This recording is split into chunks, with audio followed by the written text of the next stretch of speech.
ಎಲ್ಲರಿಗೂ ನಮಸ್ಕಾರ. ಇಂದು ನಾನು ಶ್ರೀ ಸಾಯಿ ಸಚ್ಚರಿತೆಯ 43 ಮತ್ತು 44ನೇ ಅಧ್ಯಾಯಗಳನ್ನು ಓದುತ್ತಿದ್ದೇನೆ. ಸಾಯಿ ಅವರ ಮಹಾಸಮಾಧಿ ಮುಂದುವರೆದದ್ದು. ಪೂರ್ವ ಸಿದ್ಧತೆ. ಸಮಾಧಿ ಮಂದಿರ ಇಟ್ಟಂಗಿ ಚೂರಾದದ್ದು. 72 ಗಂಟೆಗಳ ಕಾಲ ಸಮಾಧಿ. ಜೋಗ ಅವರ ಸನ್ಯಾಸ. ಅಮೃತ ವಚನಗಳು. ಪೂರ್ವ ಸಿದ್ಧತೆ. ಮನುಷ್ಯನು ಪ್ರಾಪಂಚಿಕ ಸುಖಗಳನ್ನು ಮರೆತು ಪಾರಮಾರ್ಥಿಕ ವಿಷಯಾಸಕ್ತನಾಗುವಂತೆಯೂ ಮತ್ತು ಪರಲೋಕದಲ್ಲಿ ಅವನ ಪ್ರಗತಿ ಸುಗಮವಾಗಲೆಂದು ಅವನ ಮರಣ ಸನ್ನಿಹಿತವಾಗಿರುವಾಗ ಧಾರ್ಮಿಕ ಗ್ರಂಥಗಳನ್ನು ಓದಿ ಹೇಳುವುದು ಹಿಂದೂ ಧರ್ಮದ ಪದ್ಧತಿ. ಪರೀಕ್ಷಿತ ರಾಜನು ಬ್ರಹ್ಮನ ಋಷಿಪುತ್ರ ಒಬ್ಬನಿಂದ ಶಪಿಸಲ್ಪಟ್ಟು 1 ವಾರದೊಳಗೆ ಮರಣ ಹೊಂದಬೇಕೆಂದಿರುವಾಗ ಮಹಾಯೋಗಿಗಳಾದ ಶುಕ್ರಾಚಾರ್ಯರು ಅವನಿಗೆ 1 ವಾರದಲ್ಲಿ ಭಾಗವತನ್ನು ಓದಿ ಹೇಳಿದರು ಎಂಬುದು ನಮಗೆ ತಿಳಿದ ವಿಷಯ. ಇದೇ ಪದ್ಧತಿ ಈಗಲೂ ಅನುಸರಿಸಲ್ಪಟ್ಟು ಮರಣ ಹೊಂದುವ ಮೊದಲು ಭಾಗವತ, ಗೀತೆ ಮುಂತಾದ ಧಾರ್ಮಿಕ ಗ್ರಂಥಗಳನ್ನು ಓದಿ ಹೇಳುತ್ತಾರೆ. ದೇವರ ಅವತಾರ ರೂಪಿಯಾದ ಬಾಬಾ ಅವರಿಗೆ ಯಾರ ಸಹಾಯವೂ ಬೇಕಿರಲಿಲ್ಲ.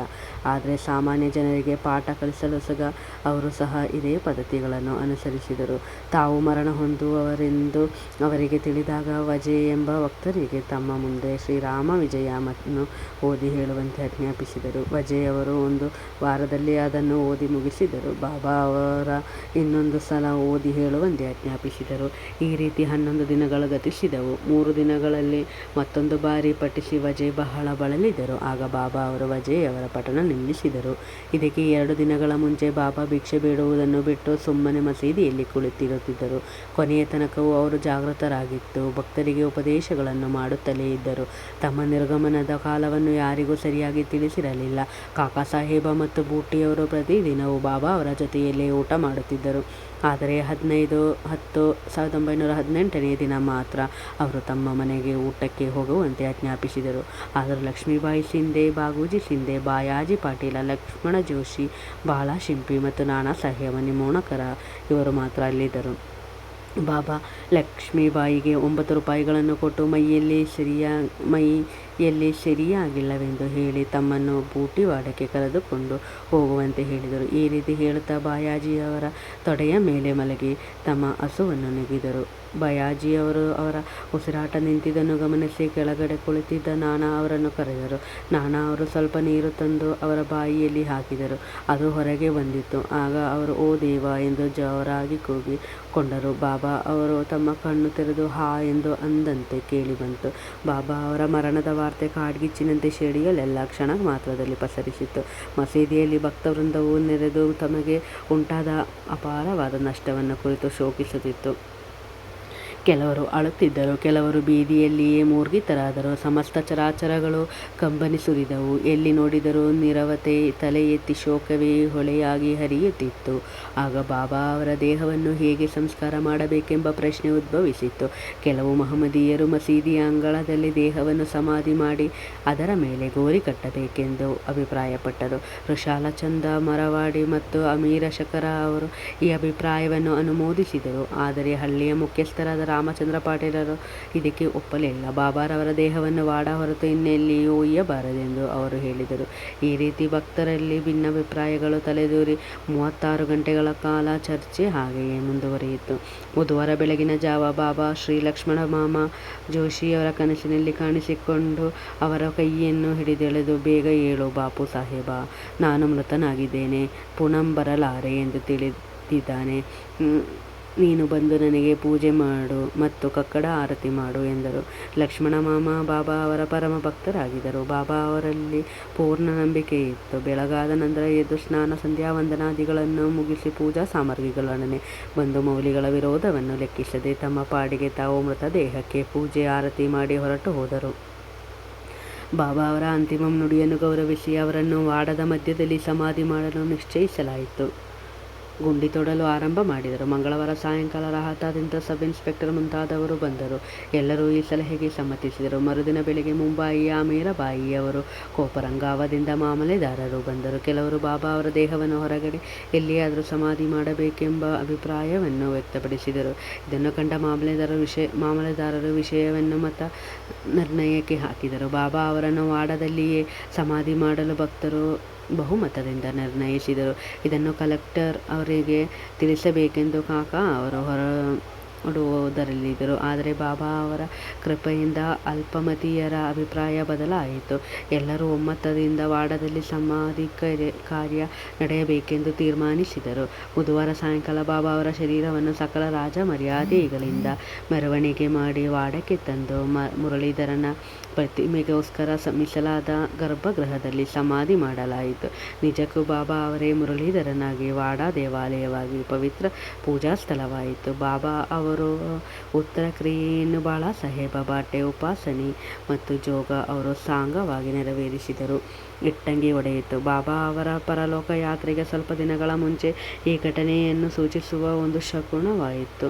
ಯಾವಾಗಲೂ ಬಾಬಾ ಅವರು ಕೈಯಿಟ್ಟು ಹೊರಗೆ ಕುಳಿತುಕೊಳ್ಳುತ್ತಿದ್ದ ಒಂದು ಇಟ್ಟಂಗಿ ಅನೇಕ ವರ್ಷಗಳಿಂದ ಮಸೀದಿಯಲ್ಲಿ ಇತ್ತು. ರಾತ್ರಿ ಅದರ ಮೇಲೆ ತಲೆ ಇಟ್ಟು ಏಕಾಂತದಲ್ಲಿ ಸ್ವಸ್ಥ ಮನದಿಂದ ಇರುತ್ತಿದ್ದರು. ಇದು ಬಹಳ ವರ್ಷಗಳಿಂದ ನಡೆಯುತ್ತಿತ್ತು. ಒಂದು ದಿನ ಬಾಬಾ ಅವರು ಮಸೀದಿಯಲ್ಲಿ ಇರಲಿಲ್ಲ. ಅಂದು ಮಸೀದಿಯಲ್ಲಿ ಕೆಲಸ ಮಾಡುತ್ತಿದ್ದ ಒಬ್ಬ ಹುಡುಗನು ಅದನ್ನು ಕೈಯಲ್ಲಿ ಹಿಡಿದು ಅದರ ಬುಡದಲ್ಲಿ ಕಸ ಗುಡಿಸುತ್ತಿದ್ದನು. ಆದರೆ ಅದು ದುರದೃಷ್ಟದಿಂದ ಕೈಜಾರಿ ಕೆಳಗೆ ಬಿದ್ದು 2 ಹೊಳ ಆಯಿತು. ಬಾಬಾ ಅವರಿಗೆ ಈ ವಿಷಯ ತಿಳಿಸಿದಾಗ ಅವರು ಕಣ್ಣೀರಿಟ್ಟು, ಒಡೆದದ್ದು ನನ್ನ ಅದೃಷ್ಟ, ಅದು ನನ್ನ ಜೀವನದ ಸಂಗಾತಿಯಾಗಿತ್ತು, ಅದರೊಡನೆ ನಾನು ಯಾವಾಗಲೂ ತಲ್ಲೀನನಾಗಿರುತ್ತಿದ್ದೆ, ಅದು ನನಗೆ ನನ್ನ ಜೀವದಷ್ಟೇ ಪ್ರಿಯವಾಗಿತ್ತು ಎಂದು ಬಹಳ ವ್ಯಥೆಪಟ್ಟುಕೊಂಡರು. ಬಾಬಾ ಅವರು ಕೇವಲ ಒಂದು ನಿರ್ಜೀವ ವಸ್ತುವಿಗೋಸ್ಕರ ಇಷ್ಟು ದುಃಖವನ್ನೇಕೆ ಪ್ರಕಟಿಸಿದರು? ಕೆಲವರು ಪ್ರಶ್ನಿಸಬಹುದು, ಅದಕ್ಕೆ ಹೇಮಾಂಡ ಪಂತರು ಸಂತರು ಬಡವರನ್ನು ಮತ್ತು ಅಶಕ್ತರನ್ನು ರಕ್ಷಿಸುವ ದಯೆಯಿಂದ ಅವತರಿಸುತ್ತಾರೆ. ಹೀಗೆ ಅವತರಿಸಿದಾಗ ಅವರು ಸಾಮಾನ್ಯ ಜನರೊಡನೆ ಬೆರೆತು ಅವರಂತೆಯೇ ವರ್ತಿಸುತ್ತಾರೆ. ಅಂದರೆ ಅವರು ಬಾಹ್ಯದಲ್ಲಿ ಎಲ್ಲರಂತೆಯೇ ಆಟವಾಡುತ್ತಾ, ನಗುತ್ತಾ, ದುಃಖಿಸುತ್ತಾ ಇರುತ್ತಾರೆ. ಆದರೆ ಅಂತರಂಗದಲ್ಲಿ ಮಾತ್ರ ತಮ್ಮ ಧ್ಯೇಯದ ಬಗ್ಗೆ ಜಾಗೃತರಾಗಿರುತ್ತಾರೆ ಎಂದು ಹೇಳಿದ್ದರು. 3 ದಿನಗಳ ಸಮಾಧಿ. ಇದಕ್ಕೆ 32 ವರ್ಷಗಳ ಹಿಂದೆ, ಅಂದರೆ ಸುಮಾರು 1886ರಲ್ಲಿ ಬಾಬಾ ಅವರು ತಮ್ಮ ಸೀಮಾರೇಖೆಯನ್ನು ದಾಟುವ ಪ್ರಯತ್ನ ಮಾಡಿದರು. ಮಾರ್ಗಶೀರ್ಷ ಶುದ್ಧ ಪೌರ್ಣಮಿಯ ದಿನ ಬಾಬಾ ಅವರು ದಮ್ಮಿನಿಂದ ನರಳುತ್ತಿದ್ದರು. ಅದನ್ನು ನಿರ್ಮೂಲಗೊಳಿಸಲು ಬಾಬಾ ಅವರು ತಮ್ಮ ಪ್ರಾಣವನ್ನು ಮೇಲಕ್ಕೆ ತೆಗೆದುಕೊಂಡು ಸಮಾಧಿ ಸ್ಥಿತಿಗೆ ಹೋಗಲು ನಿರ್ಧರಿಸಿದರು. ಆಗ ಅವರು ಭಗತಮಾಳ ಸಪ್ತಿಯವರಿಗೆ, ನನ್ನ ದೇಹವನ್ನು 3 ದಿನಗಳ ತನಕ ಕಾಪಾಡು, ನಾನು ಮರಳಿ ಬಂದರೆ ಸರಿ, ಇಲ್ಲದಿದ್ದರೆ ಈ ಅಂಗಗಳನ್ನು ಕೈಮಾಡಿ ತೋರಿಸಿ ನನ್ನನ್ನು ಹೋಲಿಬಿಡು, ಗುರುತಿಗೋಸ್ಕರ ಅಲ್ಲಿ 2 ಧ್ವಜಗಳನ್ನು ನೆಡು ಎಂದು ಹೇಳಿ ರಾತ್ರಿ 10 ಗಂಟೆಗೆ ನಿಸ್ತೇಜರಾಗಿ ಬಿದ್ದರು. ಅವರ ಪ್ರಾಣವು ಶರೀರವನ್ನು ಬಿಟ್ಟು ಹೋದಂತೆ ಕಂಡು ಬಂದಿತು. ಎಲ್ಲ ಜನರು ಬಾಬಾ ಅವರು ತೋರಿಸಿದ ಜಾಗದಲ್ಲಿ ಅವರ ಶರೀರವನ್ನು ಹೂಳಲು ನಿರ್ಧರಿಸಿದರು. ಆದರೆ ಮಾಳಸಪ್ತಿಯವರು ಅದನ್ನು ತಡೆದರು. ಬಾಬಾ ಅವರನ್ನು ತೊಡೆಯ ಮೇಲಿರಿಸಿಕೊಂಡು 3 ದಿನ ಕಾಯ್ದರು. 3 ದಿನಗಳು ಕಳೆದವು. ನಂತರ ಬೆಳಿಗ್ಗೆ 3 ಗಂಟೆ ಹೊತ್ತಿಗೆ ಬಾಬಾ ಅವರಿಗೆ ಜೀವ ಕಳೆ ಬಂದಿತು. ಉಸಿರಾಟ ಆರಂಭವಾಯಿತು. ಕಣ್ಣು ತೆರೆದು ಎಚ್ಚರವಾಗಿ ಯಥಾಸ್ಥಿತಿಗೆ ಬಂದರು. ಇದರಿಂದ ಬಾಬಾ ಅವರು 3.5 ಅಡಿ ದೇಹದಲ್ಲಿ ಜೀವಿಸಿ ನಂತರ ಅದನ್ನು ತ್ಯಜಿಸಿ ಹೊರಟು ಹೋದರೆ ಅಥವಾ ಜೀವಾತ್ಮದಲ್ಲಿ ಜಾಗೃತರಾಗಿದ್ದರೆ ಎಂಬುದನ್ನು ನಾವು ಊಹಿಸಬಹುದು. ಈ ದೇಹವು ನಶ್ವರವಾದದ್ದು, ಕ್ಷಣಿಕವಾದದ್ದು, ಆದರೆ ಅಂತರಂಗದಲ್ಲಿಯ ಆತ್ಮವು ಅಮರವಾದದ್ದು. ಈ ಶುದ್ಧ ಚೈತನ್ಯ ಸ್ವರೂಪವೇ ಬ್ರಹ್ಮಜ್ಞಾನ. ಅದು ಇಂದ್ರಿಯಗಳ ನಿಯಾಮಕ ವಸ್ತು. ಆ ವಸ್ತುವೇ ಸಾಯಿ. ಇದು ವಿಶ್ವದ ಚರಾಚರವೆಲ್ಲವನ್ನು ವ್ಯಾಪಿಸಿರುತ್ತದೆ. ಇದಲ್ಲದೆ ಸ್ಥಳವಿಲ್ಲ. ತಮ್ಮ ಧ್ಯೇಯವನ್ನು ಸಾಧಿಸಲೊಸಗ ದೇಹವನ್ನು ಧರಿಸಿ ಅದನ್ನು ಸಾಧಿಸಿದ ನಂತರ ದೇಹವನ್ನು ಬಿಸುಟ್ಟಿ ಬಾಬಾ ಅನಂತರಾದರು.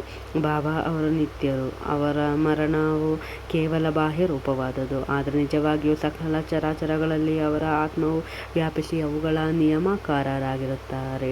ಬಾಬಾ ಅಂತರಿಗೆ ಪೂರ್ಣ ಶರಣಾಗತರಾಗಿ ಅವರನ್ನು ಮನಪೂರ್ವಕವಾಗಿ ಪ್ರೀತಿಸುವ ಭಕ್ತರಿಗೆ ಇದರ ಅರಿವಾಗುತ್ತದೆ. ನಮಗೆ ಈಗ ಬಾಬಾ ಅವರನ್ನು ಪ್ರತ್ಯಕ್ಷ ನೋಡಲಾಗದೇ ಇದ್ದಾಗಲೂ ಸಹ ಶಿರಡಿಗೆ ಹೋದರೆ ಅವರ ಸುಂದರವಾದ ಚಿತ್ರವನ್ನು ಮಸೀದಿಯಲ್ಲಿ ಕಾಣಬಹುದು.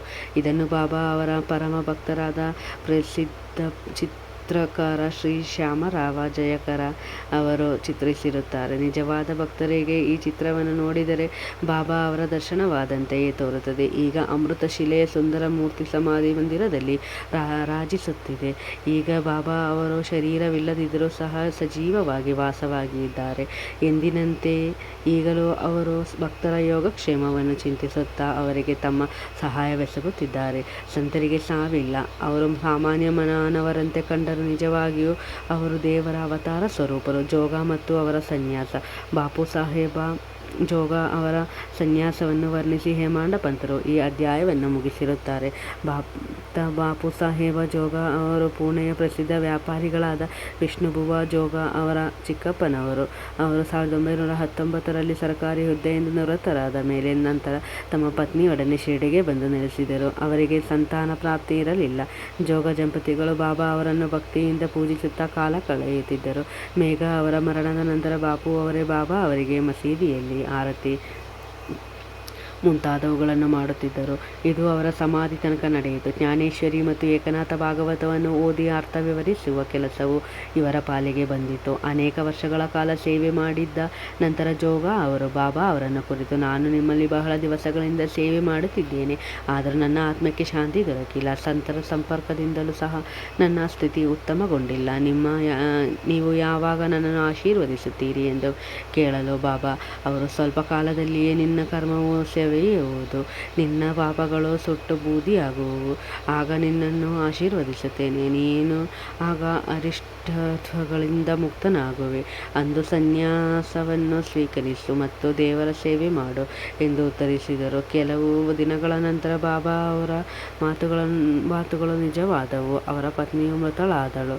ಅವರಿಗೆ ಮಮತೆಯು ದೂರವಾಯಿತು. ಅಂದಿನಿಂದ ಸನ್ಯಾಸಾಶ್ರಮವನ್ನು ಸ್ವೀಕರಿಸಿ ತಮ್ಮ ಜೀವನದ ಗುರಿಯನ್ನು ಬಾಪು ಸಾಹೇಬ ಸಾಧಿಸಿದರು. ಬಾಬಾ ಅವರ ಅಮೃತ ವಚನಗಳು, ಯಾರು ನನ್ನನ್ನು ಪ್ರೀತಿಯಿಂದ ನೋಡಬಯಸುತ್ತಾರೆಯೋ ಅವರು ನನ್ನನ್ನು ಕಾಣುತ್ತಾರೆ. ನಾನಿಲ್ಲದ ಜಗತ್ತು ಅವರಿಗೆ ಶೂನ್ಯವಾಗಿ ಕಾಣುತ್ತದೆ. ಅವರು ನನ್ನ ಲೀಲೆಗಳ ಬೇರೆಯದನ್ನು ಹೇಳಬಯಸುವುದಿಲ್ಲ. ಅವರು ನಿರಂತರವಾಗಿ ಯಾವಾಗಲೂ ನನ್ನನ್ನೇ ಧ್ಯಾನಿಸುತ್ತಾ ಯಾವಾಗಲೂ ನನ್ನ ನಾಮವನ್ನೇ ಉಚ್ಚರಿಸುತ್ತಾರೆ. ಯಾರು ನನ್ನಲ್ಲಿ ಪೂರ್ಣ ಶರಣಾಗತಿಯನ್ನು ಹೊಂದಿ ನನ್ನನ್ನೇ ಸ್ಮರಿಸುತ್ತಾರೆಯೋ ಅವರಿಗೆ ನಾನು ಚಿರಋಣಿ. ಅವರಿಗೆ ಮುಕ್ತಿಯನ್ನು ದೊರಕಿಸಿಕೊಟ್ಟು ನಾನು ಋಣಮುಕ್ತನಾಗುತ್ತೇನೆ. ಯಾರು ನನ್ನನ್ನು ಸದಾ ಧ್ಯಾನಿಸುತ್ತಾ ನನಗೆ ಮೊದಲು ಅರ್ಪಿಸದೆ ತಾವು ಏನನ್ನು ಸ್ವೀಕರಿಸುವುದಿಲ್ಲವೋ ಅಂಥವರ ಅಧೀನನು ನಾನು. ಯಾರು ನನ್ನನ್ನು ಅವಲಂಬಿಸುವರೋ ಅವರು ನದಿಯ ಸಮುದ್ರವನ್ನು ಸೇರಿ ಅದರೊಡನೆ ಐಕ್ಯವಾಗುವಂತೆ ನನ್ನನ್ನು ಸೇರಿ ನನ್ನಲ್ಲಿ ಐಕ್ಯವಾಗುತ್ತಾರೆ. ನೀವು ನಿಮ್ಮ ಅಹಂಕಾರ ಹಂಭಾವವನ್ನು ತ್ಯಜಿಸಿ ನನಗೆ ಶರಣಾಗತರಾಗಿ ಎಂದು ಬಾಬಾ ಅವರು ಮಸೀದಿಯಲ್ಲಿ ಆಗಾಗ್ಗೆ ನಡೆಯುತ್ತಿದ್ದರು. ನಾನು ಯಾರು? ಬಾಬಾ ಅವರು ಅನೇಕ ಸಾರಿ ನಾನು ಯಾರು ಎಂದು ಕೇಳುತ್ತಿದ್ದರು. ನೀವು ನನ್ನನ್ನು ಹುಡುಕಿಕೊಂಡು ಎಲ್ಲಿಗೂ ಹೋಗಬೇಕಿಲ್ಲ. ನಿಮ್ಮಲ್ಲಿಯೂ ಮತ್ತು ಚರಾಚರಗಳಲ್ಲಿಯೂ ಒಂದು ಆತ್ಮವಿದೆ, ಅದೇ ನಾನು. ಇದನ್ನು ತಿಳಿದು ನನ್ನನ್ನು ನಿಮ್ಮ ಅಂತರಂಗದಲ್ಲಿ ರಕ್ಷಿಸಿರಿ ಮತ್ತು ಸಕಲ ಚರಾಚರಗಳಲ್ಲಿಯೂ ನನ್ನನ್ನು ನೋಡಿರಿ. ಇದನ್ನು ನೀವು ಮನನ ಮಾಡಿದರೆ ಸರ್ವಜ್ಞತ್ವವನ್ನು ಅರಿತು ನನ್ನಲ್ಲಿ ಲೀನವಾಗುತ್ತೀರಿ ಎಂಬುದು ಬಾಬಾ ಹೇಳಿರುತ್ತಾರೆ. ಆದುದರಿಂದ ಹೇಮಾಂಡ ಪಂತರು ವಾಚಕರಿಗೆ ನಮಸ್ಕರಿಸಿ ಎಲ್ಲ ದೇವರನ್ನು, ಸಂತರನ್ನು, ಭಕ್ತರನ್ನು ಪ್ರೀತಿಸಿ ಗೌರವಿಸಬೇಕೆಂದು ಬೇಡಿಕೊಂಡಿರುತ್ತಾರೆ. ಯಾರು ಇತರರನ್ನು ಆಕ್ಷೇಪಿಸಿ ನಿಂದಿಸುತ್ತಾರೆಯೋ ಅಂಥವರು ನನ್ನ ಹೃದಯವನ್ನು ಚುಚ್ಚಿದಂತೆ ನನ್ನನ್ನು ಗಾಯಪಡಿಸಿರುತ್ತಾರೆ. ಆದರೆ ಯಾರು ತಾಳ್ಮೆಯಿಂದ ಇರುತ್ತಾರೆಯೋ ಅವರು ನನ್ನ ಪ್ರೀತಿಗೆ ಪಾತ್ರರಾಗುತ್ತಾರೆ ಎಂದು ಬಾಬಾ ಅವರು ಅನೇಕ ಸಲ ಹೇಳಿದ್ದಾರೆ. ಈ ರೀತಿ ಬಾಬಾ ಅವರು ಸಕಲ ಚರಾಚರಗಳಲ್ಲಿಯೂ ವ್ಯಾಪಿಸಿ ಅವುಗಳನ್ನು ಕಾಪಾಡುತ್ತಿರುತ್ತಾರೆ. ಎಲ್ಲ ಜೀವರಾಶಿಗಳನ್ನು ಪ್ರೀತಿಯಿಂದ ಕಾಣುವುದೇ ಅವರ ಧ್ಯೇಯವಾಗಿತ್ತು. ಅವರಿಗೆ ಬೇರಾವುದೋ ಬೇಕಿರಲಿಲ್ಲ. ಇಂತಹ ಅಮೃತವಾಣಿಯು ಯಾವಾಗಲೂ ಅವರಿಂದ ಬರುತ್ತಿದ್ದು, ಯಾರು ಬಾಬಾ ಅವರ ಕೀರ್ತಿಯನ್ನು ಶ್ರದ್ಧೆ ಮತ್ತು ಭಕ್ತಿಯಿಂದ ಹಾಡುತ್ತಾರೆಯೋ ಅಥವಾ ಯಾರು ಅವುಗಳನ್ನು ನಿರಂತರವಾದ ಭಕ್ತಿಯಿಂದ ಕೇಳುತ್ತಾರೆಯೋ ಅಂಥವರು ಬಾಬಾ ಅವರಲ್ಲಿ ಐಕ್ಯರಾಗುತ್ತಾರೆ. ಶ್ರೀ ಸಾಯಿ ಪ್ರಣಾಮ.